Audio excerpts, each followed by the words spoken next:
Hi friends, இந்த வீடியோவில் 10th தமிழில் லெசன் 7 வந்து பார்த்துட்ருக்கோம். அதில் பார்ட் 3 வீடியோ இதுக்கு முன்னாடி பார்ட் 1 பார்ட் 2 வீடியோ பார்த்துருக்கேன். ஸோ அதெல்லாம் பாருங்கள். இப்போ வந்து மங்கையராய் பிறப்பதற்கே இதை வந்து பார்க்கலாம். உலக அழகான ஐநா அவையில வந்து தமிழ்நாட்டோட செவியல் இசை பார்ப்பு வகையில பாடினவங்க தான் எம்.எஸ். சுப்புலட்சுமி. காற்றினிலே வரும் கீதமாய் அப்படின்னு பாடலை பாடி எல்லார் மனசுலயும் இடம் பிடிச்சவங்க. இசை பேரரசி அப்படின்னு நேருவாலேயே அழைக்கப்பட்டவங்க தான் எம்.எஸ். சுப்புலட்சுமி. இசை பேரரசி சூப்பரா நேரா தான் போனாங்க. இசை பேரரசினா இசை பேரரசி அப்படின்னு சூப்பரானா சுப்புலட்சுமி நேரா தான் போனாங்கன்னா நேரு தான் இவங்களை வந்து இசை பேரரசி அப்படின்னு சொல்லியிருக்காரு.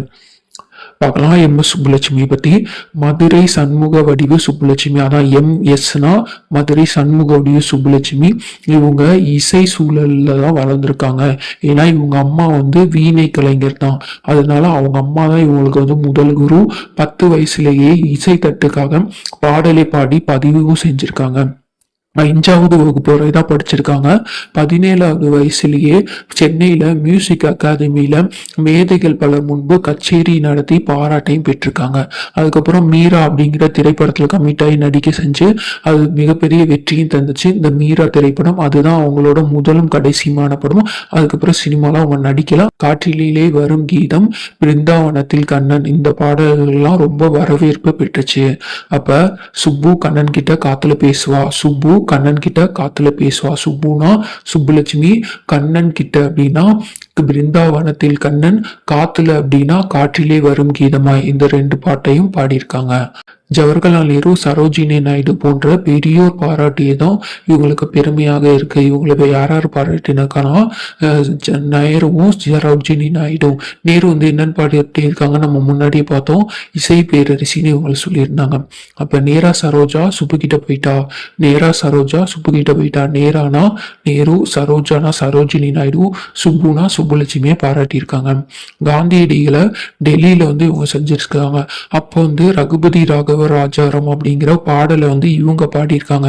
ஆனா காந்தியடிகள் மீரா எழுதின ஒரு பாட்டை குறிப்பிட்டு பாடி இந்த பாட்டை எனக்காக பாடுங்க அப்படின்னு காந்தி வந்து கேட்டிருக்காரு.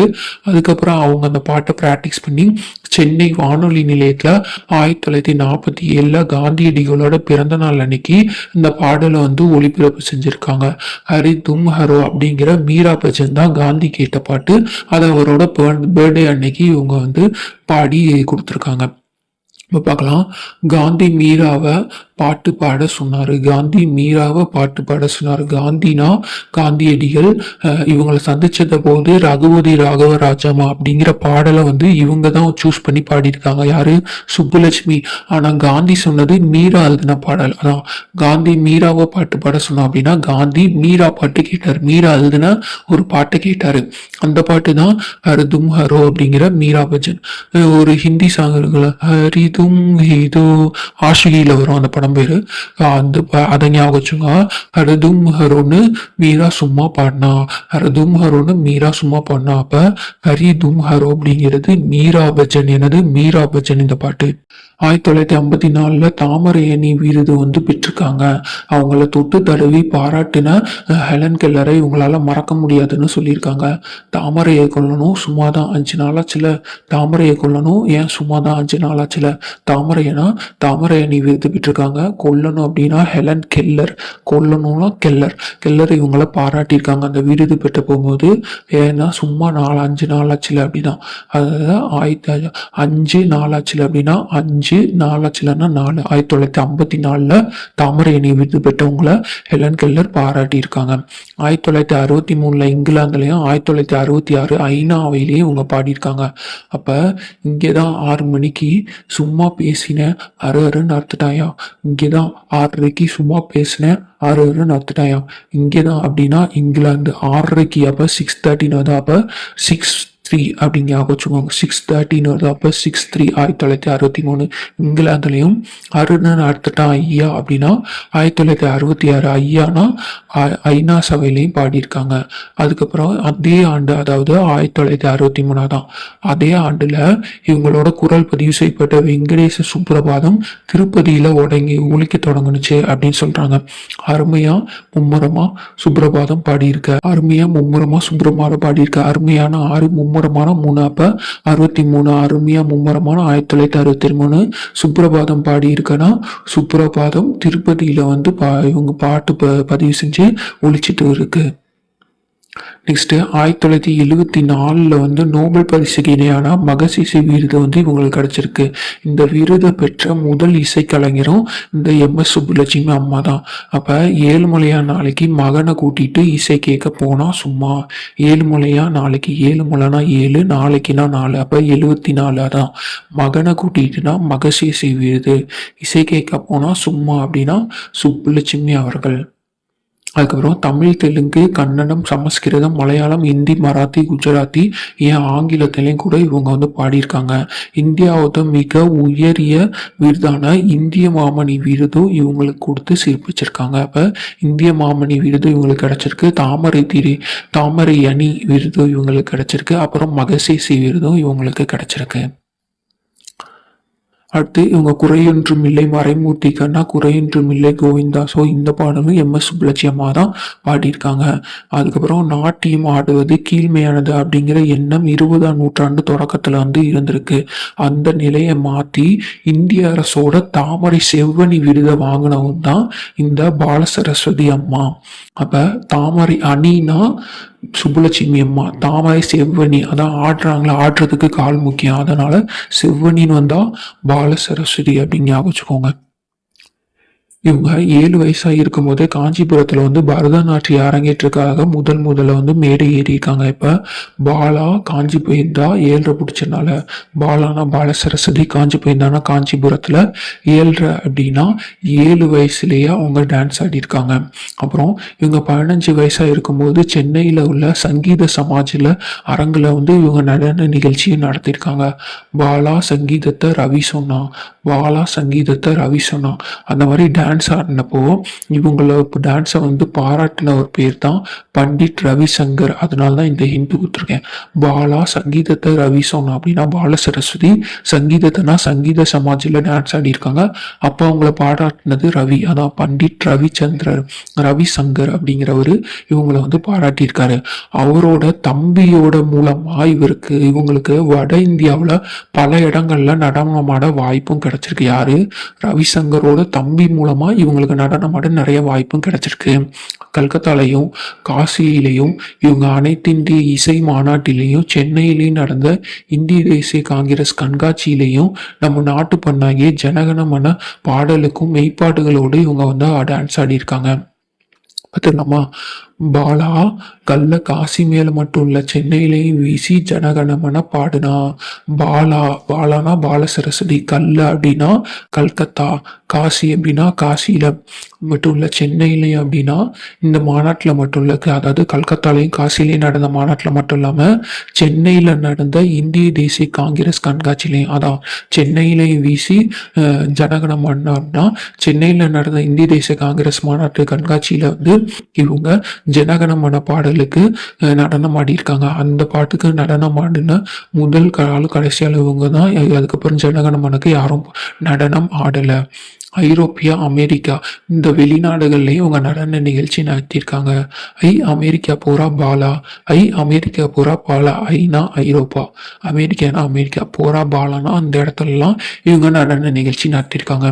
டோக்கியோவில் உள்ள கிழக்கு மேற்கு சந்திப்பு நிகழ்ச்சியிலையும் இந்தியாவின் சார்பாக கலந்து கொண்டு இவங்க நடனம் வந்து நிகழ்ச்சி நடத்தியிருக்காங்க. பாலா டொக்காயிடா கிழக்கு மேற்கு சொன்னதுனால பாலானா பால சரஸ்வதி, டொக்குனா டொக்கியோ, கிழக்கு மேற்கு அப்படின்னா கிழக்கு மேற்கு சந்திப்புலையும் இவங்க வந்து டான்ஸ் ஆடி இருக்காங்க. தமிழில் எழுதிய பெண்கள்ல முதல்ல களத்துக்கு சென்று மக்கள்கிட்ட செய்தியெல்லாம் திரட்டி எழுதினவங்க, புதினங்களையும் சிறுகதைகளையும் கட்டுரைகளையும் குறுநாவல்களையும் குழந்தை இலக்கியங்களையும் வரலாற்று நூலையும் எழுதினவங்க தான் இந்த ராஜம் கிருஷ்ணன் அவங்க. இவங்க வேருக்கு நீர் அப்படிங்கிற புதினத்துக்காக சாகித்ய அகாதமி விருதும் பெற்றிருக்க முதல் பெண் எழுத்தாளர் தான் இந்த ராஜம் கிருஷ்ணன் அவர்கள். இவங்களை பத்தி பார்ப்போம். சமூகத்துல இடர்பட்ட மக்கள் பற்றி எழுதுறதுக்கு முன்பு அந்த மக்கள் மக்கள் வாழும் பகுதிக்கு சென்று அவங்க எப்படி இருக்காங்க என்ன அப்படிங்கிற அவங்களோட கதையை பற்றி முழுசாக வந்து தெரிஞ்சுக்கிறாங்களாம். இவங்க எப்போதுமே ஒரு டேப் ரெக்கார்டரோட தான் போவாங்களாம். அதான் ஒரு ஒளிப்பதிவு கருவியோட ரெக்கார்ட் மிஷினோட தான் போயிருக்காங்க எங்கே போனாலும். பாஞ்சாலி சபதம் பாடிய பாரதி அப்படின்னு பாரதியோட வரலாற்று புதினத்தை வந்து எழுதியிருக்காங்க. அது எல்லாராலையும் பாராட்டப்பட்ட ஒன்றா இருந்திருக்கு. பாஞ்சு பாரதின்னு கிருஷ்ணா சொன்னான். பாஞ்சு பாரதின்னு கிருஷ்ணா சொன்னான். பாஞ்சு பாரதினா பாஞ்சாலி சபதம் பாடிய பாரதி. கிருஷ்ணா சொன்னான்னா அது எழுதினது யாரு? ராஜம் கிருஷ்ணன் அவர்கள். ராஜம் கிருஷ்ணன் அவர்கள். இவங்க தூத்துக்குடியில பல மாதம் தங்கியிருந்து உப்பள தொழிலாளர்களோட உவர்ப்பு வாழ்க்கையை வந்து கரிப்பு மணிகள் அப்படிங்கிற புதினமா எழுதியிருக்காங்க. அப்ப தூத்துக்குடினாலே உப்பு கரிக்கும்ல கிருஷ்ணா, தூத்துக்குடினாலே உப்பு கரிக்கும்ல கிருஷ்ணா. தூத்துக்குடினா தூத்துக்குடியில நிறைய மாசம் தங்கியிருந்து உப்பு கரிக்கும்ல அப்படின்னா உப்பள தொழிலாளர்களோட, கரிக்கும்ல அப்படின்னா கரிப்பு மணிகள் அப்படிங்கிற நேம்ல அவங்க தொழிலாளர்களோட வாழ்க்கையை வந்து புதினமா எழுதியிருப்பாங்க. கிருஷ்ணானா ராஜம் கிருஷ்ணன் அவர்கள். நீலகிரி படுகர் இன மக்களின் வாழ்வியல் மாற்றங்களை குறித்து நான் பதிவு செஞ்சேன். அதை குறிஞ்சி தேன் அப்படிங்கிற புதினத்துல எழுதியிருப்பாங்க. நீலமாப்படு குட்டி தேனுக்காக கிருஷ்ணா. நீலமாப்படு குட்டி தேனுக்காக கிருஷ்ணா. நீலமானா நீலமாப்படு அப்படின்னா நீலகிரி படுகர் இன மக்களின் வாழ்வியல் மாற்றங்களை, குட்டி தேனுக்காக அப்படின்னா குறிஞ்சி தேன், குட்டி தேன்னா குறிஞ்சி தேன் அப்படிங்கிற புதினத்துல கிருஷ்ணா அப்படின்னா ராஜம் கிருஷ்ணன் அவர்கள் எழுதியிருக்காங்க. கடலோர மீனவர்கள் வாழ்க்கையோட சிக்கல்களை பேசுதான் அலைவாய் கரையில் அப்படிங்கிற புதினம். இப்ப கடல்ல அலையாத கிருஷ்ணா, கடல்ல அலையாத கிருஷ்ணா. கடல்னா கடல்ல வாழ்ற மீனவங்களோட வாழ்க்கைய, அலையாதனா அலைவாய் கரையில் அப்படின்னு கிருஷ்ணமுனா ராஜம் கிருஷ்ணன் அவர்கள் எழுதியிருக்காங்க. அமைப்பு சாரா வேளாண் தொழிலாளர்களோட உழைப்பு சுரண்டப்படுவதை சுட்டிக்காட்டிதான் சேற்றில் மனிதர்கள் வேருக்கு நீர் அப்படிங்கிற புதினங்களை இவங்க எழுதியிருக்காங்க. இதுக்கு இந்த அமைப்புல சேத்துல வேர் இருக்கு கிருஷ்ணா. இந்த அமைப்புல சேத்துல வேர் இருக்கு கிருஷ்ணா. இந்த அமைப்புல அப்படின்னா அமைப்பு சாரா வேளாண் தொழிலாளர், சேத்துல வேர் அப்படின்னா சேற்றில் மனிதர்கள் வேருக்கு நீர். கிருஷ்ணா அப்படின்னா ராஜம் கிருஷ்ணம் அவர்கள் எழுதியிருக்காங்க இந்த புதினத்தை. குழந்தைகளை வந்து தீப்பெட்டி தொழில முடக்கி தீக்குச்சிகளை அந்த பெட்டியில் அடைப்பதை போன்று குழந்தைகளோட உடலையும் மனதையும் நொறுக்கும் அவல உலகை கூட்டு குஞ்சு அப்படிங்கிற புதினமா இவங்க படைச்சிருக்காங்க. அப்ப குழந்தை குஞ்சுகள்லாம் இருக்கு கிருஷ்ணா, குழந்தை குஞ்சுகள்லாம் இருக்கு கிருஷ்ணா. குழந்தைனா குழந்தைகளை பத்தி, குஞ்சுகள்லாம் அப்படின்னா இந்த குஞ்சுகள் கூட்டு குஞ்சுகள் அப்படிங்கிற புதினத்தை கிருஷ்ணா அப்படின்னா ராஜம் கிருஷ்ணன் அவர்கள் எழுதியிருக்காங்க. பெண் குழந்தை கொலைக்கான காரணங்களை ஆராய்ச்சி எழுதுனதுதான் இந்த மண்ணகத்து பூந்துளிகள். அப்ப பெண்ணு மண்ணு கிருஷ்ணா கண்ணு, பெண்ணு மண்ணு கிருஷ்ணா கண்ணு. பெண்ணுனா பெண்கள், மண்ணுனா மண்ணகத்து பூந்துளிகள், கிருஷ்ணா கண்ணுனா ராஜம் கிருஷ்ணம் அவர்கள் எழுதியிருக்காங்க. அதுக்கடுத்து மதுரையில முதல் பட்டதாரி பெண், அப்புறம் இந்திய அரசின் தாமரை திரு விருது, அப்புறம் ஸ்வீடன் நாட்டின் வாழ்வுரிமை விருது, சுவிட்சர்லாந்தோட அரசோட காந்தி அமைதி விருது, இதெல்லாம் பெற்றவங்க தான் கிருஷ்ணாம்பாள் ஜெகநாதன் அப்படிங்கிறவங்க. இதுலக்கெல்லாம் ஹிண்ட் பாத்திரம். இவங்க மதுரையில முதல் பட்டதாரி பெண், மதுரையிலே ஃபர்ஸ்ட் டிகிரி ஹோல்டர் ஜெயா தான். அப்ப கிருஷ்ணாம்பாள் ஜெகநாதன் அப்படிங்கிற, அப்ப ஜெக அப்படிங்கிற ஜெயான்னு எடுத்துக்கோங்க. அப்ப மதுரையில அப்படின்னா மதுரையில ஃபர்ஸ்ட் டிகிரி ஹோல்டர்னா ஃபர்ஸ்ட் முதல் பட்டதாரி பெண் ஜெயா தான் அப்படின்னா கிருஷ்ணாம்பாள் ஜெகநாதன். ஸ்வீட்டா வாழணும் ஜெயா, ஸ்வீட்டா வாழணும் ஜெயா அப்படின்னா ஸ்வீட்டுனா ஸ்வீடன், வாழணும்னா வாழ்வி உரிமை விருது. அப்ப ஸ்வீடன் அரசோட வாழ்முறை விருது. அப்புறம் சுவிட்ச் போட்டா காந்தி ஜெயிச்சிடுவான் ஜெயா, சுவிட்ச் போட்டா காந்தி ஜெயிச்சிடுவான் ஜெயா. சுவிட்சுனா சுவிட்சர்லாந்து, காந்தினா காந்தி அமைதி விருது, ஜெயிச்சிடுவான் ஜெயா அப்படின்னா ஜெகநாதன். இவங்க கல்லூரி பருவத்திலேயே காந்திய சிந்தனைகளால கவரப்பட்டவங்க. இவங்க சர்வோதயா இயக்கத்திலையும் களப்பணி வந்து ஆட்டியிருக்காங்க. ஒத்துழையாமை இயக்கம், சட்டமறுப்பு இயக்கம், வெள்ளையனை வெளியே இயக்கம், இந்த மாதிரி இயக்கங்கள்லாம் பங்கு பெற்றிருக்காங்க. நாட்டோட விடுதலைக்கு பின் கணவரோட இணைந்து பூதான இயக்கத்திலையும் இவங்க பணிபுரிச்சிருக்காங்க. உழுவுறவங்களுக்கு தான் நிலம் உரிமை அப்படிங்கிறதுக்கு உழுவுகளுக்கே நில உரிமை இயக்கம் அப்படிங்கிறதே ஸ்டார்ட் பண்ணி land for the drillers freedom, LAFTI அப்படிங்கிற தொடங்கி வேளாண்மை இல்லாத காலத்திலும் உழவர்களுக்கு வேறு பணி மூலமா வருமானம் தரதுக்கு வழிவகை செஞ்சிருக்காங்க. யாரு? இந்த கிருஷ்ணம்மாள் ஜெகநாதன் அப்படிங்கிறவங்க. காந்தியடிகளோடையும் வினோபாபாவோடையும் பணியாற்றினவங்க இந்த ஜெகநாதன், கிருஷ்ணம்மாள் ஜெகநாதன் அவர்கள். அடுத்து சின்ன பிள்ளை, இவங்களை பத்தி பார்ப்போம்.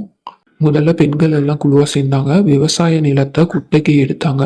கூலி வேலைக்காக ஆளுங்க எல்லாம் சேர்ந்து நடவு, களை எடுப்பு, அறுவடை இந்த மாதிரி எல்லா வேலையும் செஞ்சாங்க. வர கூலியை எல்லாருமே சரிசமமா பிச்சுக்கிட்டாங்க. இதுல வயசானவங்களுக்கும் மாற்றுத்திறனாளிகளுக்கும் சேர்த்து வேலை கொடுத்து அவங்க குடும்பத்துக்கும் உதவியா இருந்த மாதிரி எல்லாத்தையும் செஞ்சாங்க. மதுரை மாவட்ட ஆட்சியர் கம்மால மீன் பிடிக்கிற குத்தகையை இந்த குழு கிட்ட வந்து கொடுத்துருக்காங்க. 2004 வருஷம் சுனாமி வந்தப்போ ஊரெல்லாம் ரொம்ப பாதிப்பு அடைஞ்சிச்சு. அப்போ இவங்க எல்லாருமே குழுவா போய் மீட்பு பணியில வந்து ஈடுபட்டிருக்காங்க. காசு சேர்ந்து இவங்க எல்லாரும் ஒண்ணா சேர்ந்து குழு ஒன்று ஆரம்பிச்சாங்க. அதுக்கு களஞ்சியம் அப்படின்னு பேர் வச்சாங்க. யாரு? இந்த சின்ன பிள்ளை அம்மா தான் இதெல்லாம் செஞ்சது. அப்ப சின்ன களஞ்சியம் அப்படின்னா சின்ன அப்படின்னா சின்ன பிள்ளை, களஞ்சியம் அப்படின்னா களஞ்சியம் அப்படின்னு குழுவை ஆரம்பிச்சிருக்காங்க. 10 பேரோட ஆரம்பிச்ச இந்த மகளிர் குழு இன்னைக்கு பல மாநிலங்கள்ல பல லட்சம் பேரோட இயங்கிட்டு வருது. கிட்டத்தட்ட 30 வருஷமா இந்த குழு வந்து இயங்கிட்டு வருது அப்படின்னு அவங்க சொல்லியிருக்காங்க. இவங்களுக்கு நம்ம இந்திய நாட்டு நடுவண் முதன்மை அமைச்சராக இருந்த மாண்புமிகு வாஜ்பாய் அவர்களோட கைகளால இவங்களுக்கு பெண் ஆற்றல் விருது, அதாவது ஸ்ரீ சக்தி புரஸ்கார் அப்படிங்கிற விருதும் இவங்க பெற்றிருக்காங்க. வாச்சினா பெண் சக்தி தெரியுதா?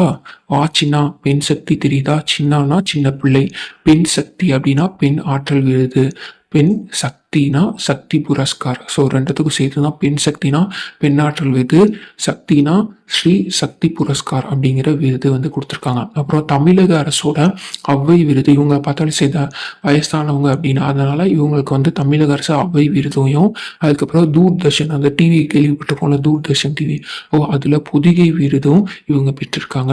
அதுக்கப்புறம் தாமரை திரு விருதையும் இவங்களுக்கு பெற்று தந்திருக்காங்க. கொடுத்ததுல தமிழகம் வந்து பெருமையும் சேர்த்து இருக்கு.